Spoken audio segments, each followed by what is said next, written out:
हिमाचल प्रदेश की राजधानी शिमला से एक बड़ा विवाद सामने आया है। बताया जा रहा है कि राम मंदिर हॉल में मुस्लिम लड़की के निकाह को लेकर अब मामला काफी गर्मा गया है, जिसका विरोध करते हुए हिंदू संगठनों ने चेतावनी दे डाली है कि यदि राम मंदिर हॉल में मुस्लिम लड़की का निकाह पढ़ा गया तो भारी प्रदर्शन किया जाएगा, साथ ही सूरों की बारात निकाली जाएगी। यहाँ तक कि मुंडन की भी चेतावनी दी गई है। शिमला में सूद सभा द्वारा संचालित राम मंदिर हॉल में 11 अप्रैल को एक मुस्लिम परिवार की बेटी का निकाह प्रस्तावित है। शिमला की ईदगाह कॉलोनी निवासी मोहम्मद नासिर अपनी बेटी का निकाह इस हॉल में करवाने जा रहे हैं। इसी को लेकर हिंदू संघर्ष समिति ने कड़ा विरोध जताया है। हिंदू संघर्ष समिति का कहना है कि मंदिर की संपत्ति में मुस्लिम परिवार का विवाह कार्यक्रम स्वीकार नहीं किया जाएगा। इस मुद्दे को लेकर समिति ने सूद सभा शिमला को ज्ञापन भी सौंपा है। इस मुद्दे पर बढ़ते विवाद को देखते हुए सूद सभा ने आज एक बैठक बुलाई है। अब देखना ये होगा कि इस बैठक से इस मुद्दे को शांत किया जाएगा या फिर शिमला में फिर से प्रदर्शन देखने को मिलेगा। आज हिंदू होने के नाते जो हमारा कर्तव्य बनता था उसको हमने पूर्ण किया है और सूद सभा की कल मीटिंग भी है। जो सनातन धर्म जो श्री राम मंदिर जी की यहाँ पे संचालन करती है उनकी कल मीटिंग भी है और उन्होंने तय रखा है इस कार्यक्रम को कि हम लोग उस चीज को बंद कर दें। वहाँ पे जो शादी को उन्होंने निर्धारित किया गया था उसको कहीं ना कहीं मैं किसी न किसी कारणवश उसको रोकने का प्रयास करे। परंतु मैं उन लोगों को भी बताना चाहता हूँ कि यदि कहीं आपकी मंशा इन लोगों को गोद में बैठाने की है तो मैं भी हिंदू होने के नाते ये आपके समक्ष पूरे हिमाचल के लोगों और पूरे भारत के लोगों के समक्ष बताना चाहता हूं कि ये दिन जो आप हिमाचल प्रदेश में श्री राम प्रभु के मंदिर में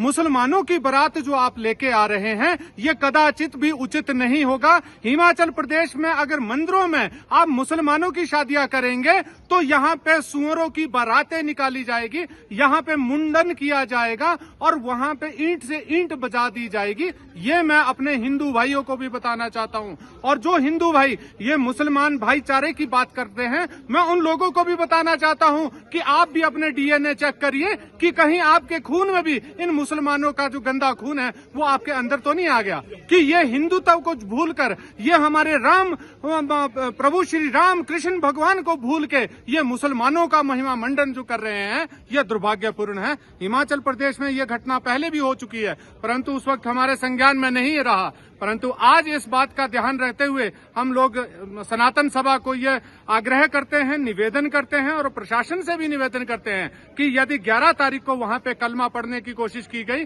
11 तारीख को वहां पे मुसलमान व्यक्ति या बारात वहां पे आई मंदिरों में, क्या मस्जिदें कम पड़ गई हुई इनकी? जो हिमाचल प्रदेश में पूरी इलीगल तरीके से मस्जिदें बनाई है क्या वो कम पड़ गई? जो आज हमारे हिंदू सनातन धर्म सभाओं में इनको शादी करनी पड़ रही है, हमारे मंदिरों में शादी करनी पड़ रही है।